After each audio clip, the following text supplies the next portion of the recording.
Good morning, ladies and gentlemen. Welcome to Commissioners Court. I've got 10 a.m., so I call this meeting to order. We'll begin with an invocation, as usual, followed by the pledges.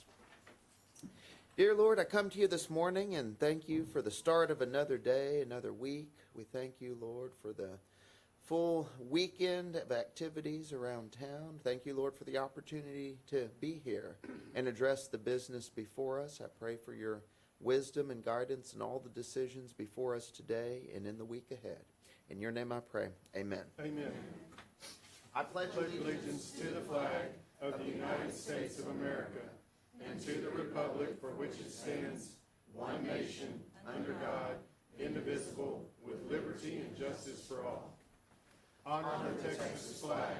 I pledge allegiance to thee, Texas, one state, under God, one and indivisible.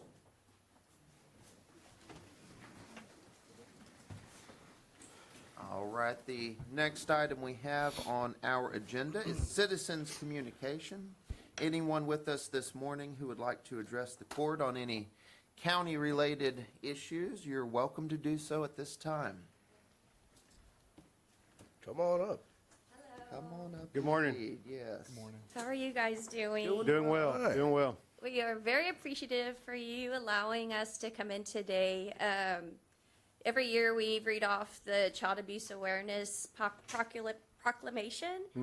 I don't know today if y'all want us to read that off, or would y'all like to do that Well, today? my understanding was we got our wires crossed somewhere. It was supposed to be on the agenda. supposed to be on the agenda. Yeah, although it's not listed specifically. I do have a copy here that I would be happy to read and to present. I know this is something that we do on an annual basis, so I'd be more than happy to do that. Yes, if you would like to read it, then we can kind of talk a little bit afterwards. Absolutely, Thank you. absolutely. First, can you introduce your crew there? I think we've met most of We met him.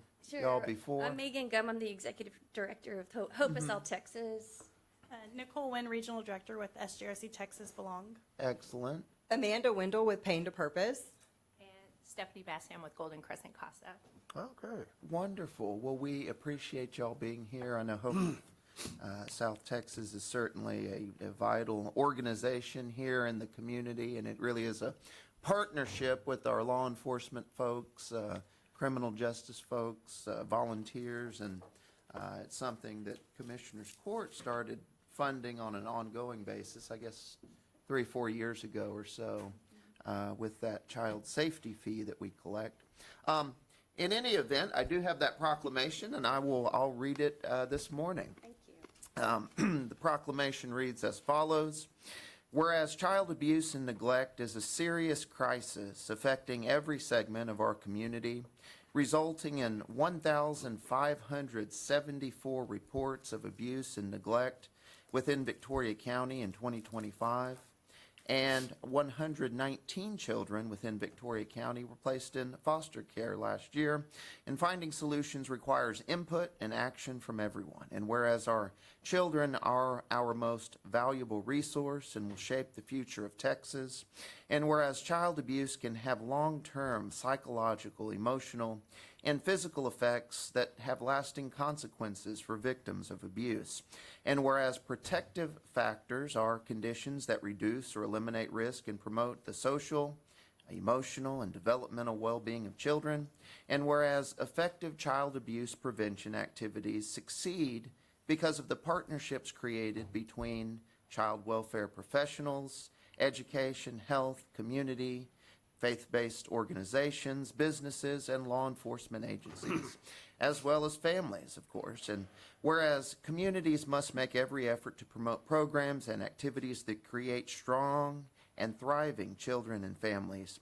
And whereas we acknowledge that we must work together as a community to increase awareness about child abuse and contribute to promoting the well-being of children and families in a safe, stable, and nurturing environment.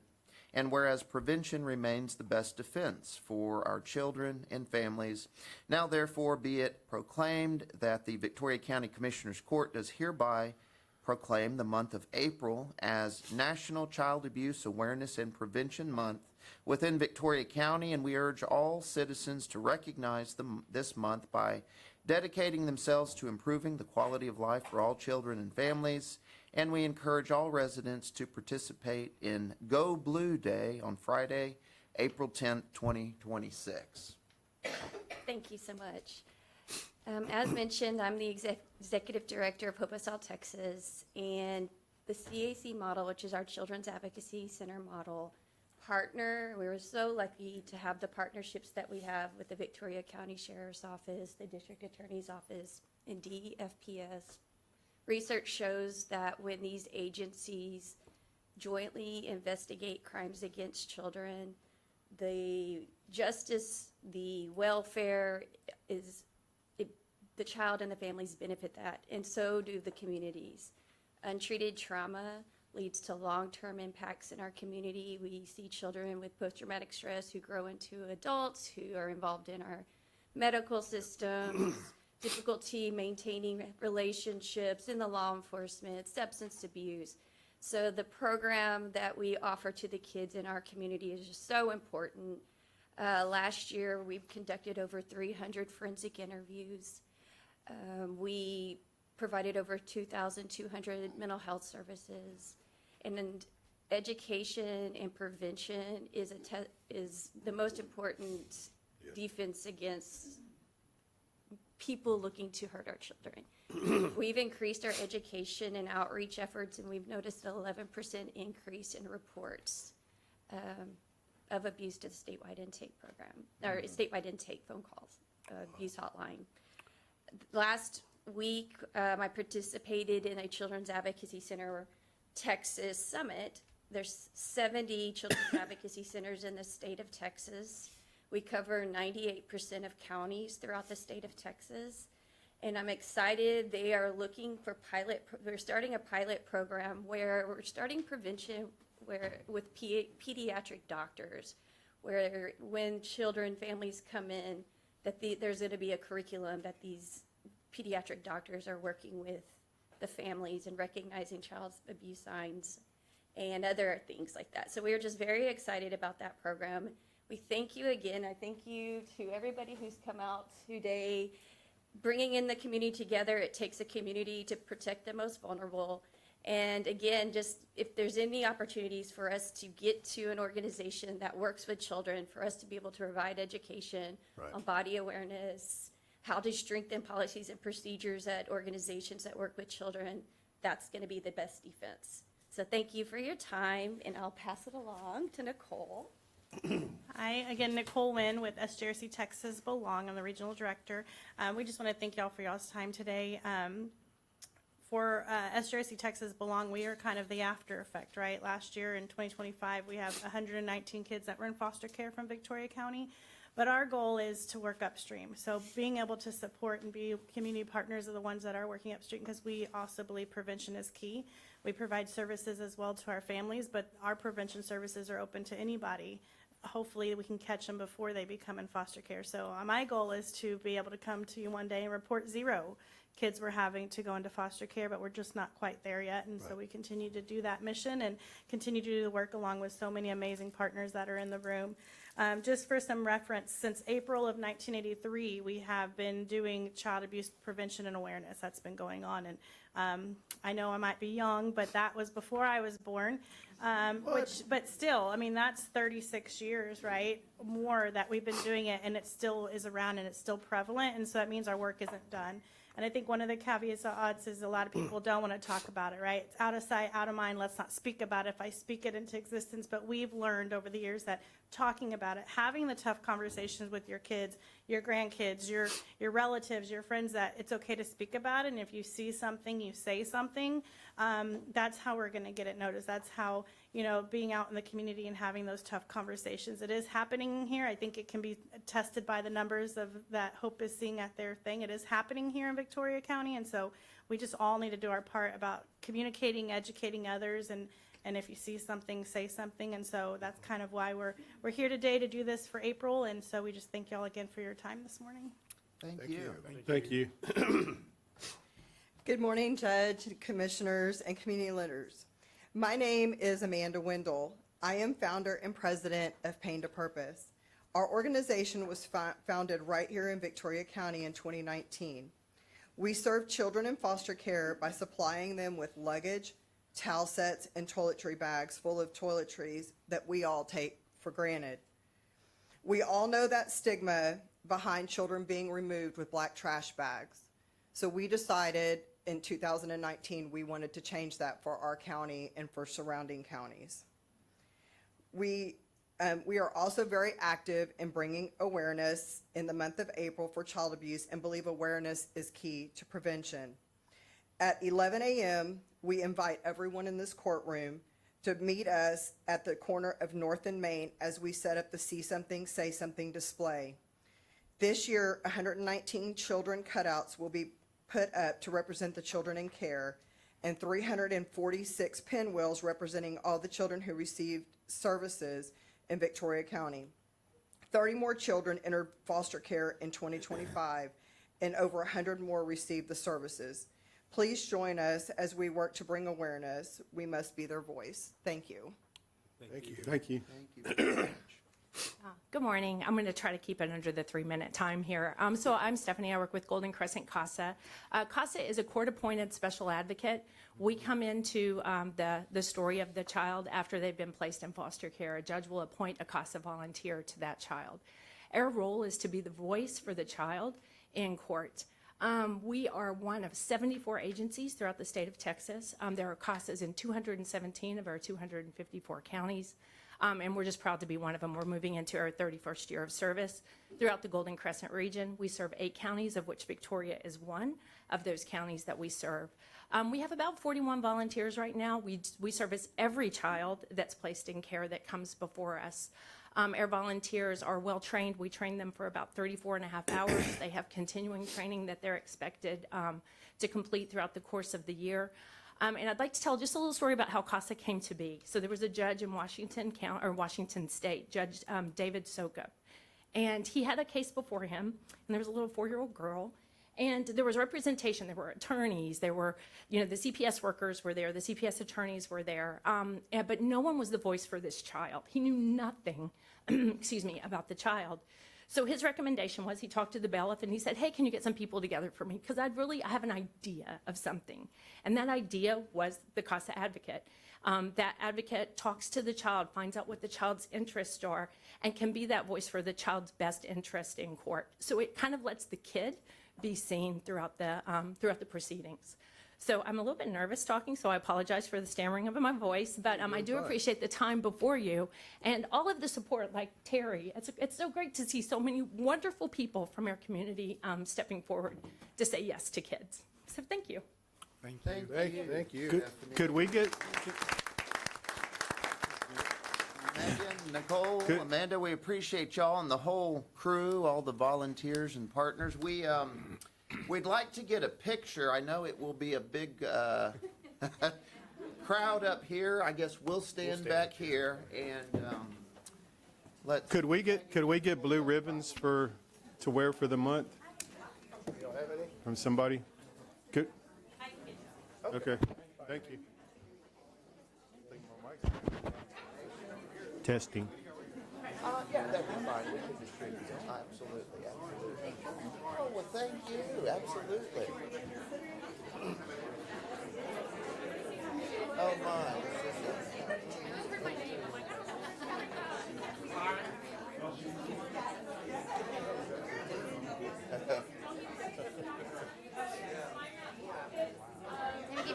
We can stick some people around here.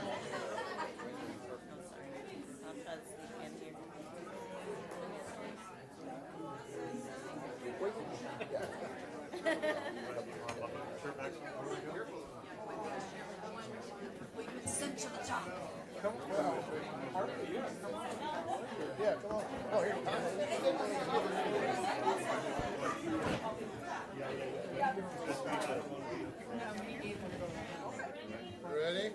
Wow. Which one are we looking at? All of them. Look at Lauren. Lauren in the back.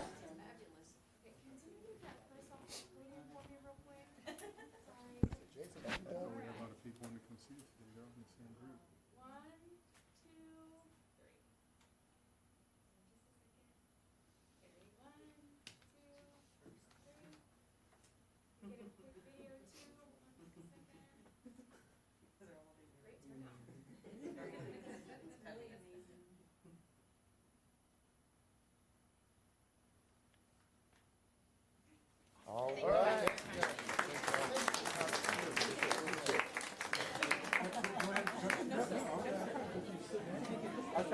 Okay.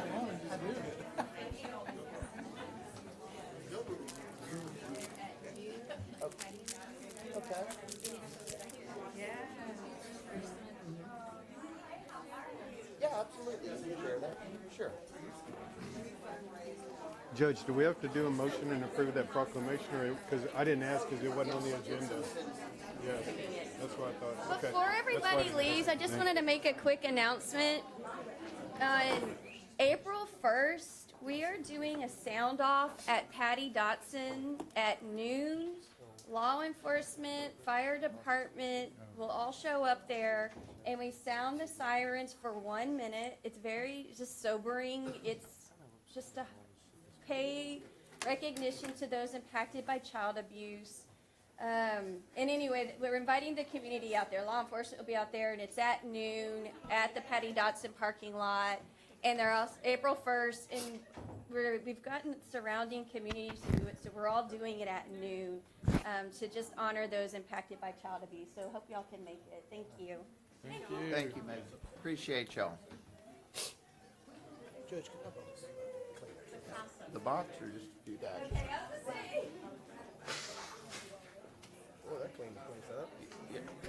Now there's more seating. Yeah.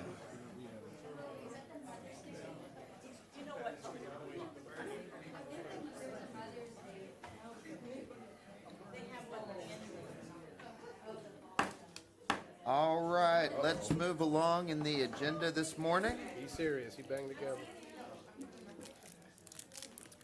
We are still in citizens communication. Are there others this morning who would like to address the court on any county-related business?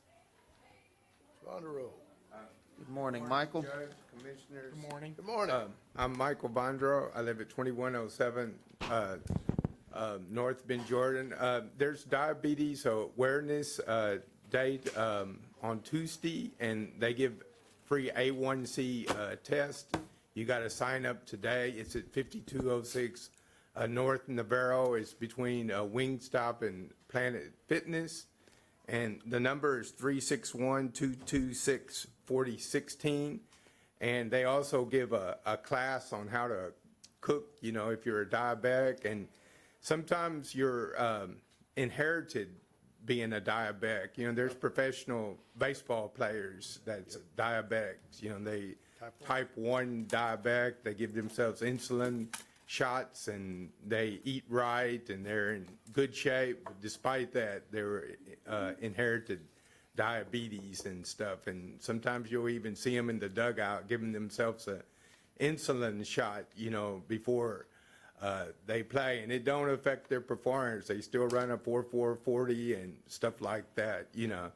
And a lot of times the management didn't want to give baseball players a chance, but they did prove themselves, and they were very good at it. And also there's illegal dumping at Christ Kitchen.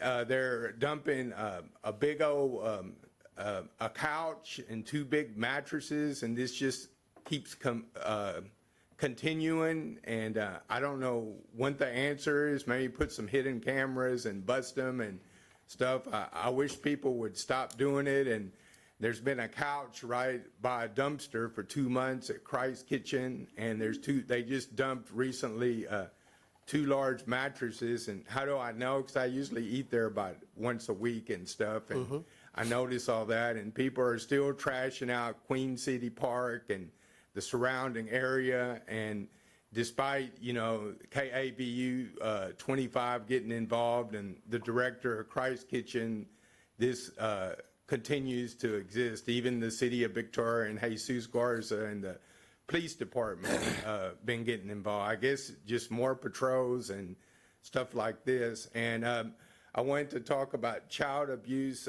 awareness. I had a friend that was a nurse, and she was dating a sex offender. I warned her not to date a sex offender because she has children, but she wouldn't listen. And one of her sons complained to the mother that the sex offender she was dating gave her oral sex. And anyway, I says, you know, you got to report that to the police. You know, under the law of parties, if you don't, you can be charged with it too. So she reported it. And en route, she moved to Chicago, and a couple years later, the prosecution called her to testify, and they paid for her a motel room so she could testify. They didn't get him for oral sex, but it was for being alone with the child. And I do wish women would not date sex offenders. I don't agree with that, and they leave the sex offenders alone with their children. I know of 2 cases, you know, where one woman got 6 life sentences because the children said they were being abused, and she turned a blind eye and didn't do nothing. And she was from Victoria. In another case, a person got 55 years because they know about it and they refuse to tell the police department, or refuse to break up with the sex offender, or refuse to call the Child Protective Services. And I would like prosecutors not to give them 10 years deferred adjudication for serious offenses. And I know about sex offenders. We had one in the trailer. But anyway, thanks, and have a good afternoon. Good morning. Thank you, Mr. Thank you, Monroe. Michael. Other comments this morning in citizens' communication? If there is nothing additional, we'll move right along in the agenda. Item number 4 is to consider approval of minutes and take appropriate action. Each of you have a copy of those minutes in front of you. Move for approval. Second. All those in favor? Aye. Any opposed? Motion approved. Item 5, consider approval of accounts payable and take appropriate action. Accounts payable for March 30th, 2026 are $444,783.54. Supplemental payments are $13,303.95. Move for approval. Second. All those in favor? Aye. Any opposed? Motion approved. Thank you, Michelle. Item 6 is to receive monthly and quarterly reports from various county officials and departments and take appropriate action. We have none this morning.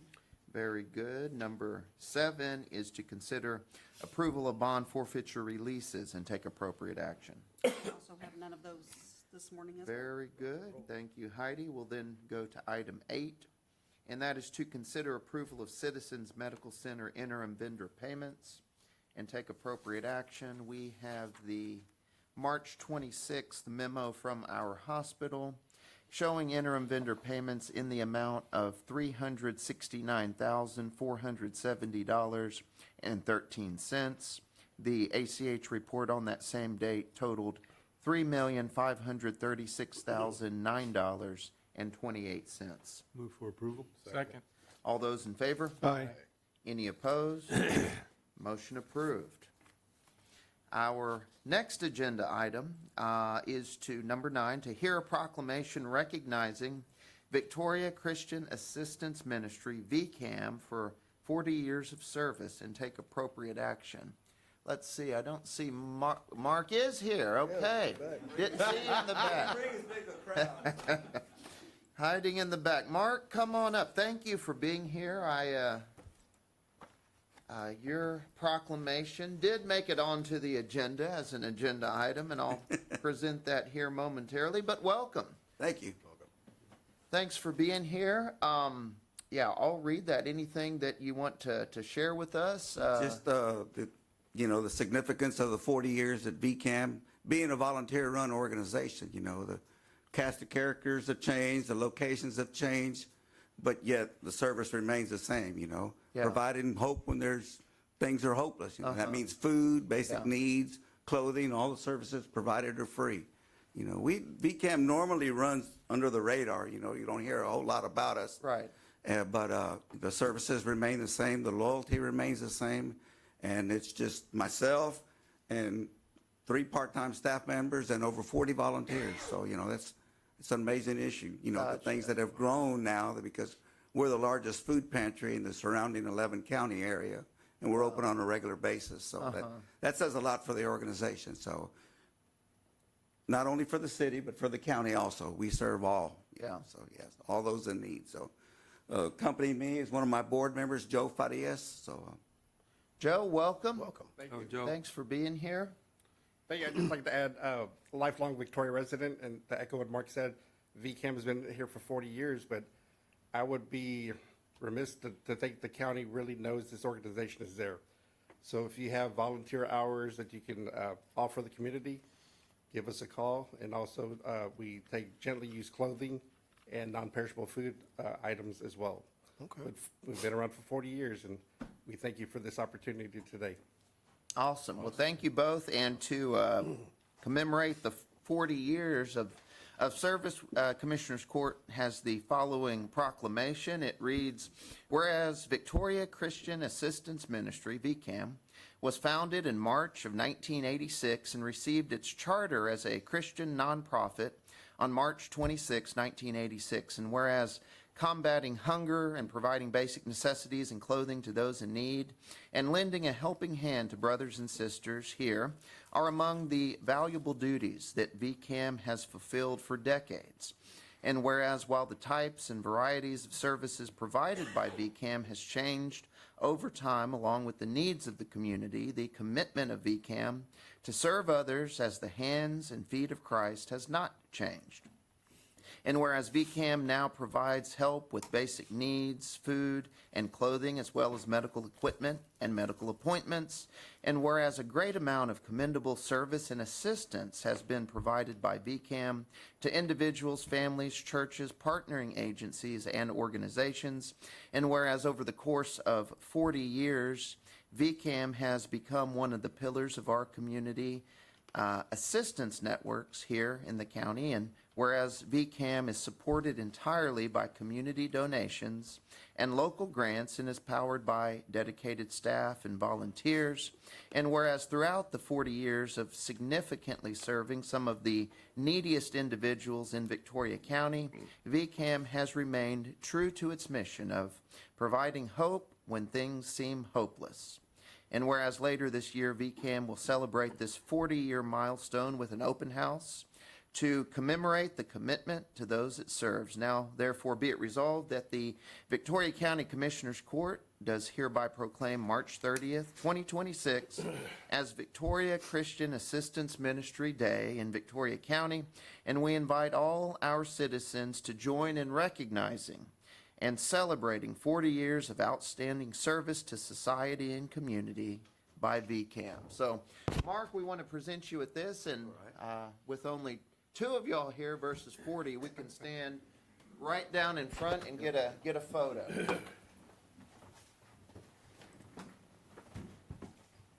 Lauren, you don't have to get quiet.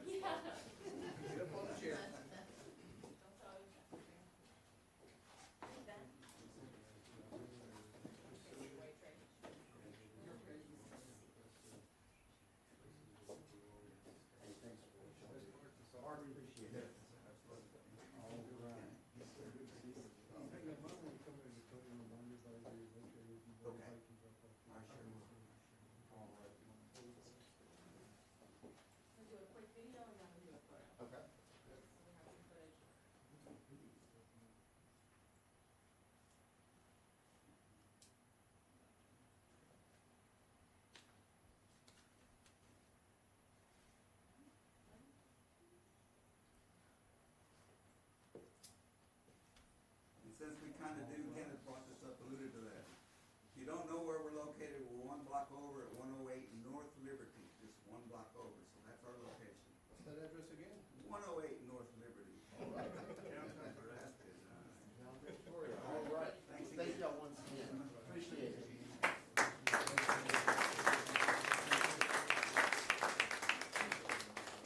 you.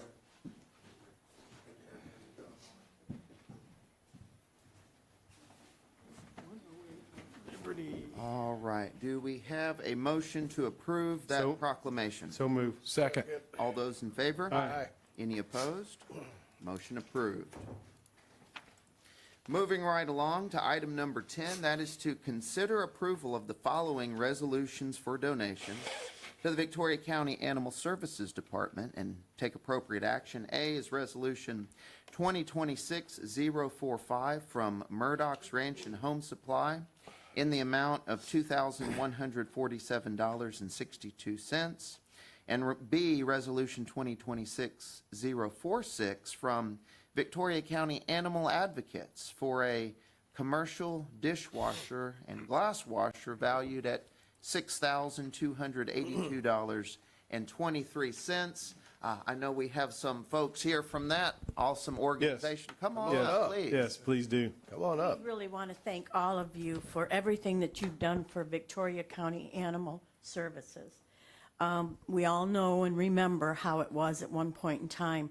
And through several people getting together, Ben, you being instrumental in this changing, we've changed how they approach the animals that run wild in our city. And I want to thank you. Kenneth, I want to thank you for all your support. They've moved into a new facility. And I do want to just mention who we are. Our nonprofit is called Victoria County Animal Advocates, and we're not a rescue. What we do is we are a nonprofit, fundraisers, donations. We take all of those so that we can help all of the animal rescues in Victoria, but especially the Victoria County Animal Services. And again, thank you for the support that you have given the county services, the animal services, and for backing them and sticking with them and moving forward and making this something that really functions well within Victoria County. Thank you. Well, thank each Thank of you. you for your generosity, and I can take no credit. I know Gary Burns did the heavy Yes. lifting when he was here, and nowadays Commissioner Sexton has taken that baton and is running with it. But it really has been a team effort. Lots of good folks there in our Animal Services Department, and we really appreciate your generosity and your organization helping lead to that success. So we've come a long way, a ways to go still, but we're happy to be able to be doing it. So Good. Thank y'all. Thank Well, you. let me I really introduce appreciate to it. you. My name is Tina Wayne. This is June Stone. I'm We sure know June. you all Hey, know June. And know June. Louise Hull. Oh, yes. All three of us are part of that nonprofit Yes. organization. Thank all three of you Yeah. ladies very Thank y'all much. so much. I got to see that dishwasher. It was pretty nice, I tell you. It was pretty nice. Works like a champ, too, doesn't it? Yes. Yeah, it is. Thank you. And also on here with Murdoch's, I mean, that was really nice. That's true, I'm yeah. pretty sure that was from people rounding up their bill. That's a pretty nice, I mean, Yeah, that's it's pretty that's a quick, doesn't it? community kind of deal there. Yeah. And that's, I mean, to raise 2,100 from everybody just rounding up their bill is really nice. Yeah, that's good. That's good stuff. And they're going to do it again. Good. I do want to extend a big thank you to Commissioner Sexton for what he's done with that. And It's all of us. animal It's not just services me. in general. Out there where I live, people are always dumping dogs. And I've had one dumped last week and called Animal Services on how I handle that. Joe walked me through the process, so the dog is staying with me. But Appreciate thank you that. guys for everything. Yeah, we do Yes, sir. appreciate Thank y'all. you. And actually, would y'all mind getting a photo with us down front? I'd like to promote and showcase more the organization that y'all are leading. And yeah, if you don't mind. Today's picture. It is picture day. It is picture.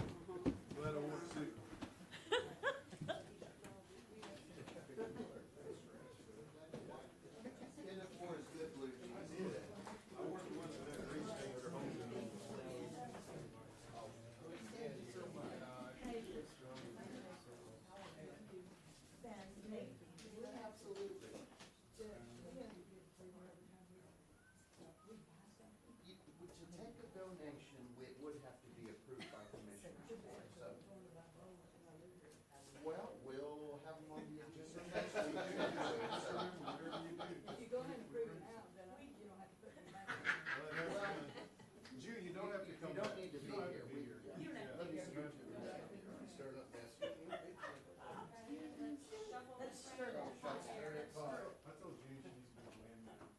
Do we need to scoot more? Yes. Other way. Shuffle to the right.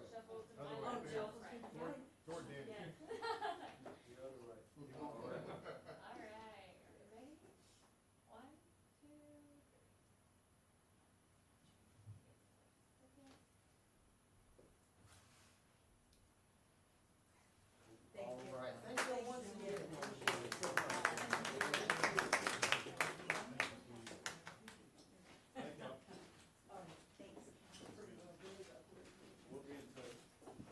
Absolutely. Yes.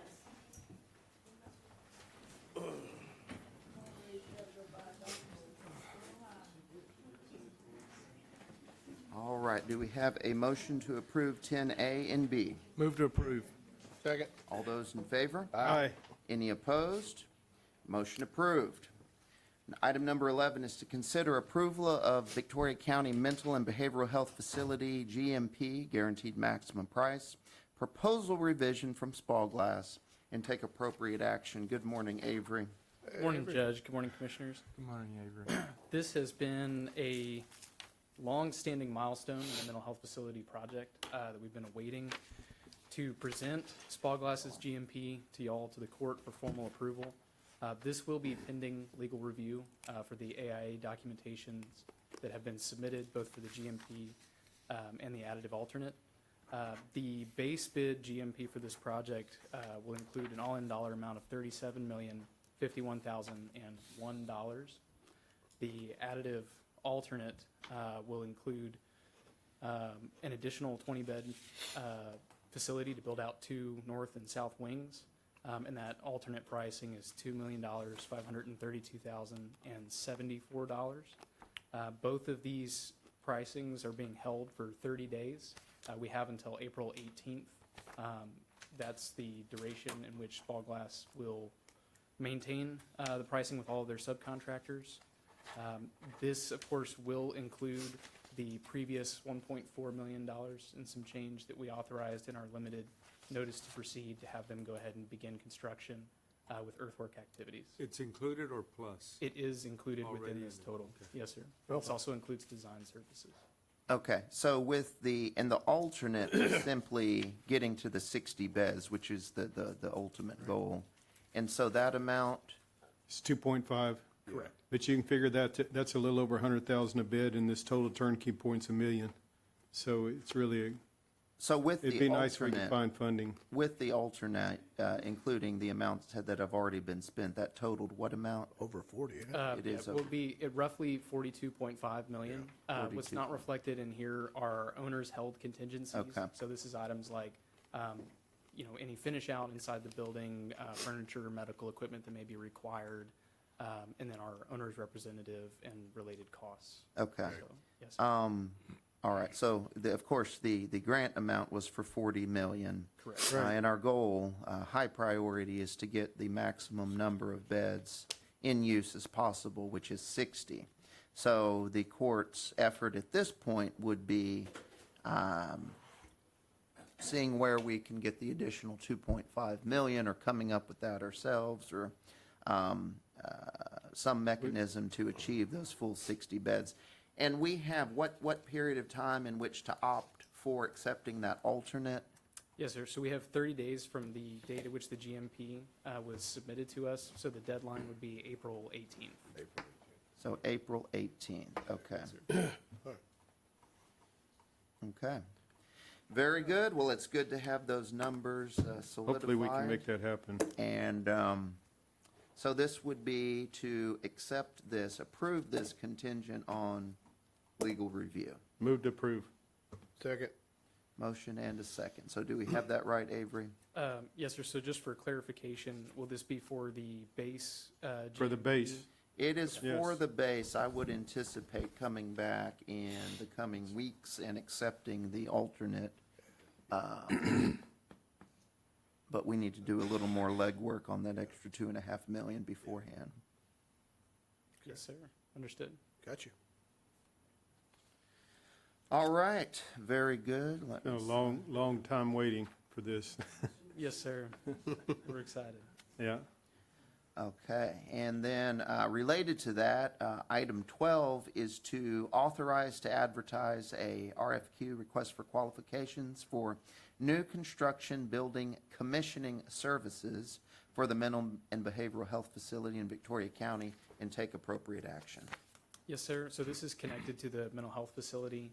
This is asking for professional services to do commissioning for us. So this will review submittals that are provided to us from our contractor, Spallglass, and essentially acting as a second owner's rep on behalf of the county to make sure that when the building is finalized, that everything works as intended. So they'll be checking everything from the building automation system to any other kind of interconnected equipment to make sure it functions the way it should.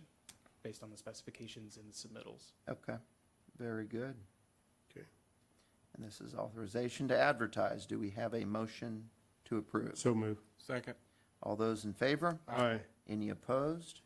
Motion approved. This, like was mentioned, it does represent a big step forward. I know just last week we received 20 million of that total $40 million. And we are looking at this project being completed end of next year. And we've, of course, talked about this a lot up here, that there's really no facility that provides these services without, anywhere in the area, without driving to San Antonio, Austin, quite a ways. And so to have this here in Victoria County is a huge step forward. It really is a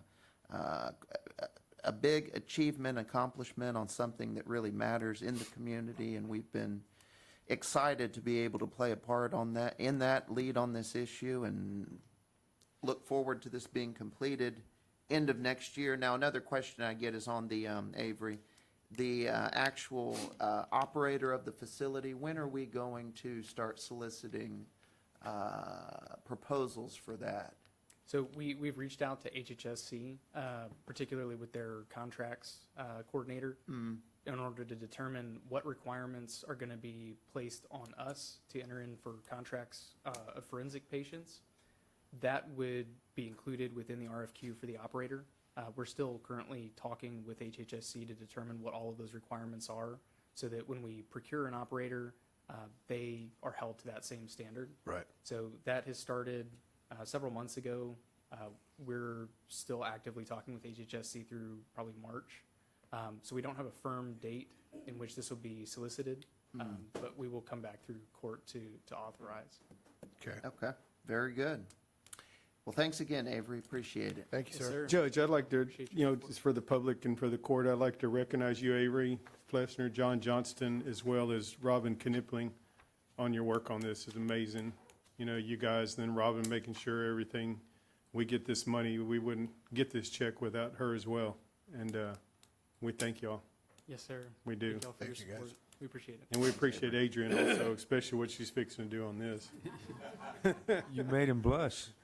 All right.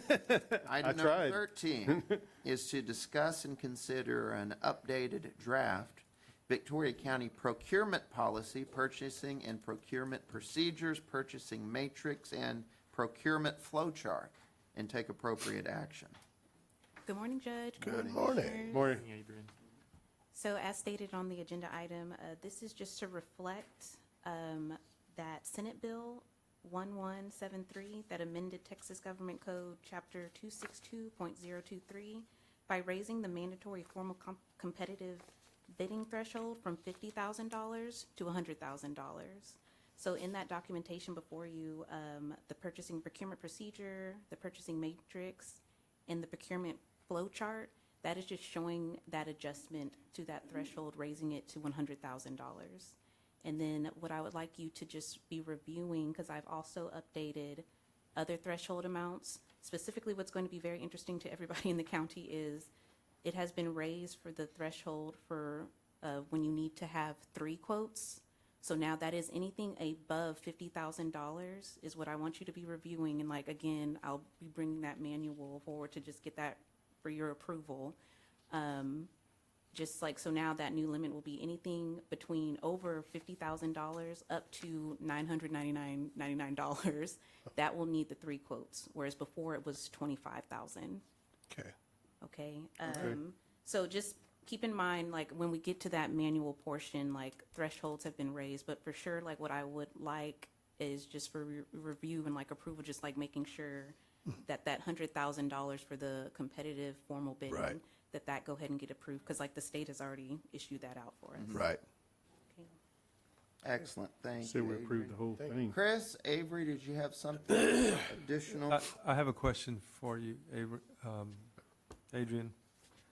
On the 3 quotes, are they required to be written, documented quotes, or phone calls, or? It needs to be a written quote.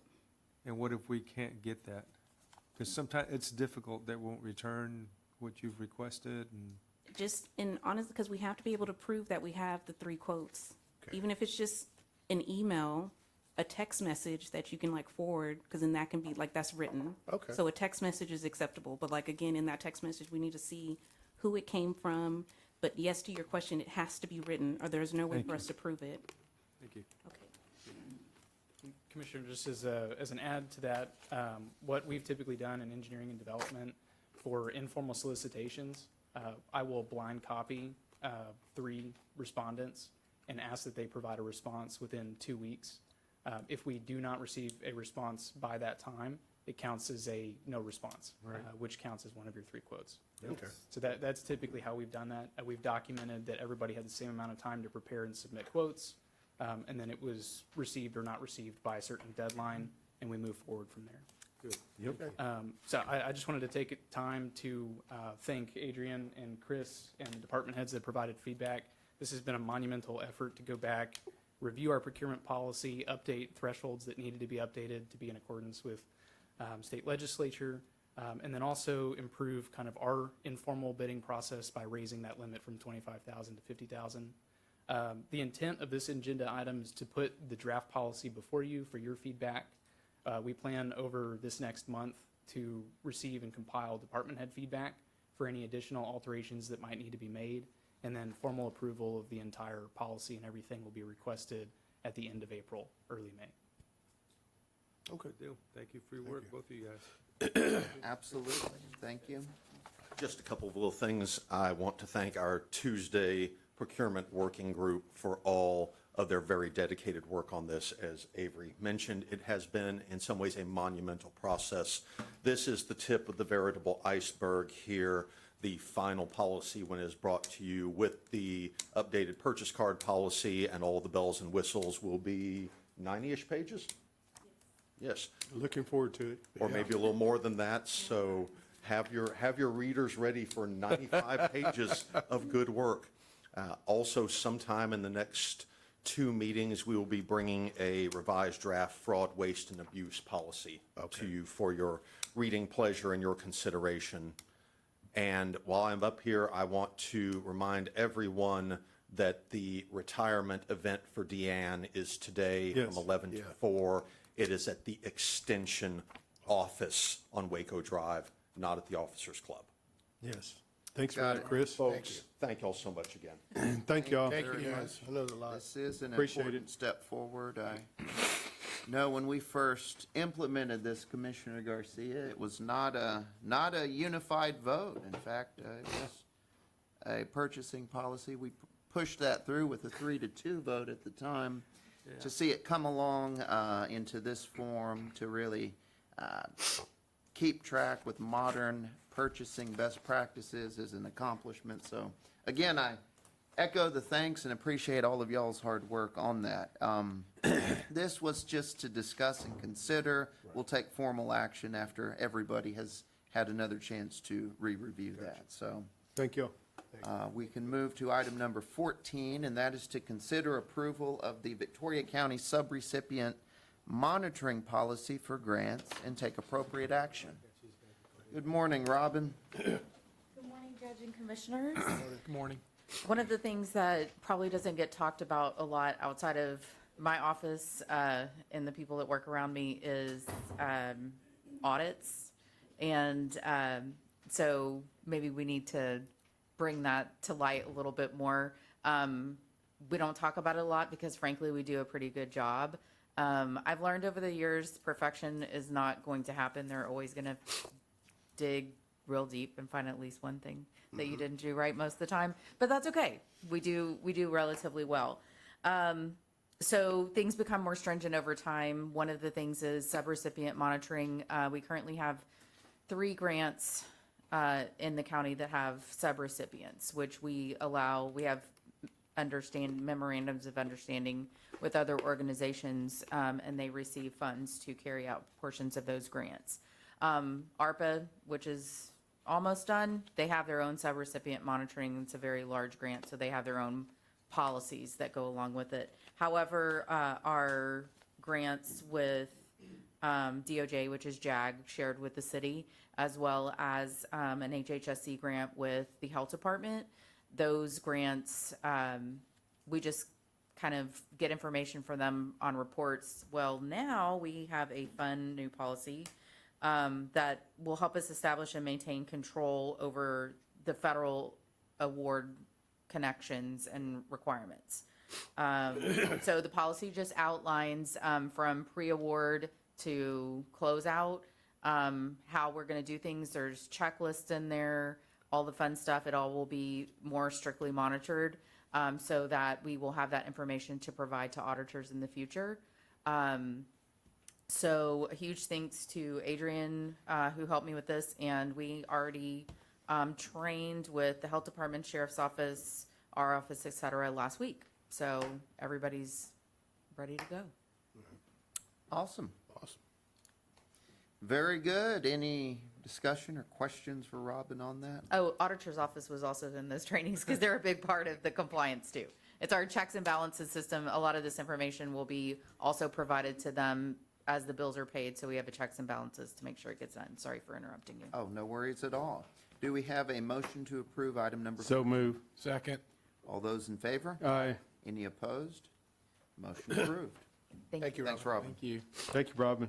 Item 15 is to receive for the record the following plat exemption quarterly reports from the County Engineering and Development Department. A through F encompasses the third quarter of '24 through the first quarter of 2026.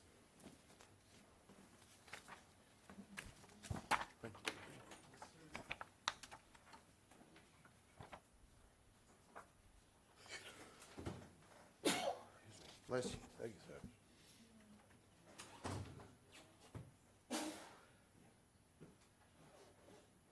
Good morning again, Judge and Commissioners. This is a housekeeping item.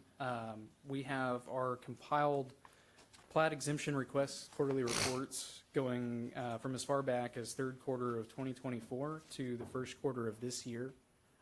This is a documented compilation of all plat exemption requests that have been approved through court.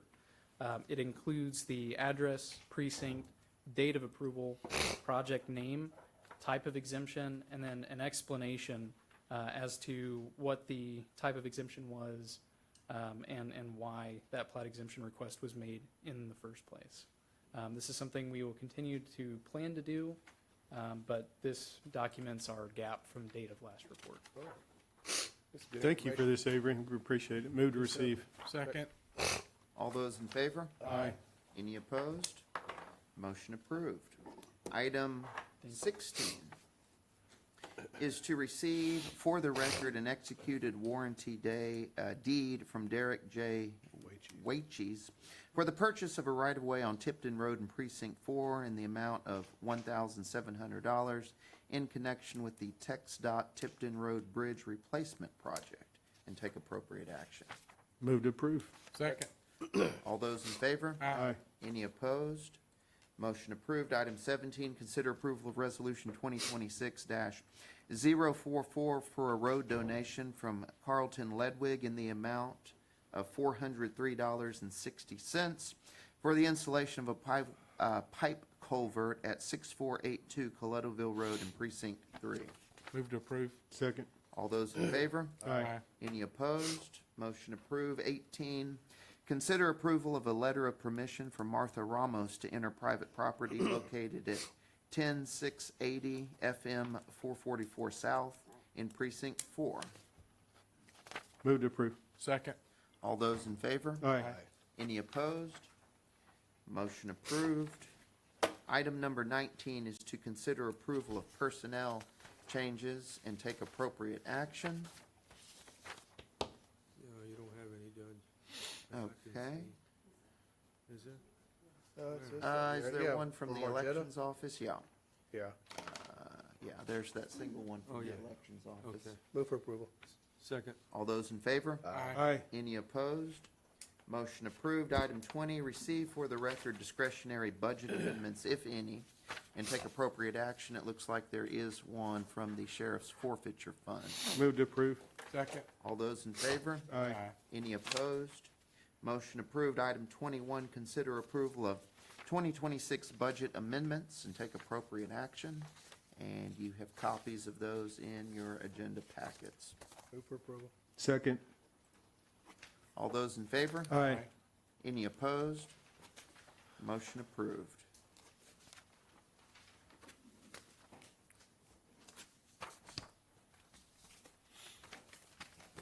That's it. And our next item is a closed meeting, which we'll move to right now. 22 is a closed meeting pursuant to BTCA Government Code 551074 to discuss personnel in various departments. We'll also be discussing real estate and having a private consultation with the county's attorney regarding matters protected by the attorney-client privilege. I don't expect any action when we emerge from closed session. I appreciate everybody being here. We'll see you same time, same place next week. And we'll go into closed session now at 10:56 a.m.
All right, we are coming out of closed session at 12:21 PM. There's no further open agenda items to address, so we will stand adjourned at 12:21 PM.